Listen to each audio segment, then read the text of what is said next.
the event here today. Welcome to the Open Source Summit.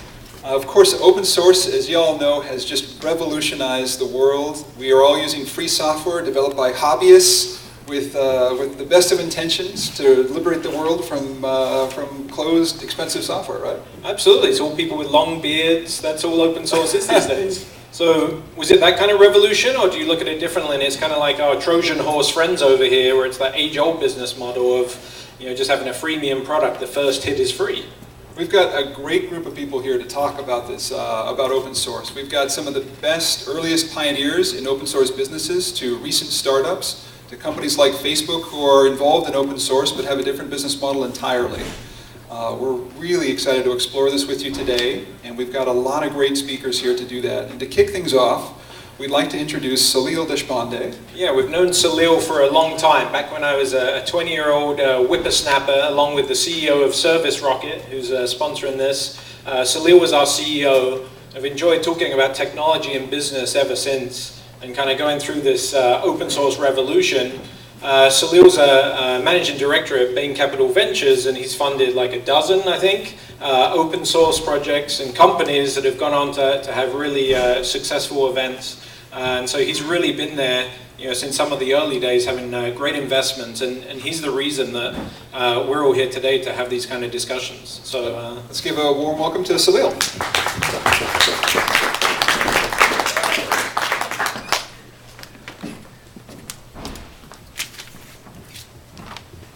So my job here is really to introduce the first speaker.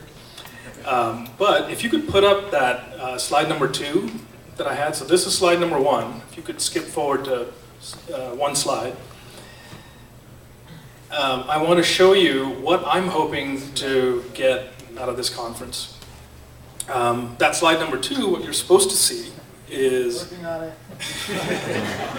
it. is two differing points of view. One from Mike Volpe of Andreessen Horowitz, and Mike is at Index, and Peter at Andreessen Horowitz.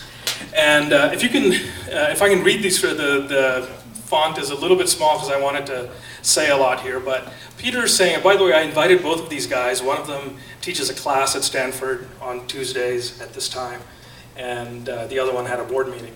So Peter wrote a post on TechCrunch saying, please don't tell me you want to be the next Red Hat. The business model is a failure. It generates a fraction of the revenue of closed source. Product roadmaps are left to a distributed group of developers. The project may never gain traction, or someone may fork it if you don't employ all the developers. Large companies try to co-opt the project. You compete with open source projects in addition to closed source projects. And if you're lucky, you're a strategic acquisition, and the chances of becoming a large standalone company are very slim. And he also used the words, it's a shit show, in his article. And on the other side is Mike Volpe, who says now is the breakout moment. And open source is now cutting edge, it's enterprise class, the systems are complex, open source is perfect for that, monetization models are working. The startups control their own destiny now for various reasons he goes into, and there's critical mass for the adoption. So clearly, one of these guys is wrong. Or are they both right? That's something I'd like to discuss today.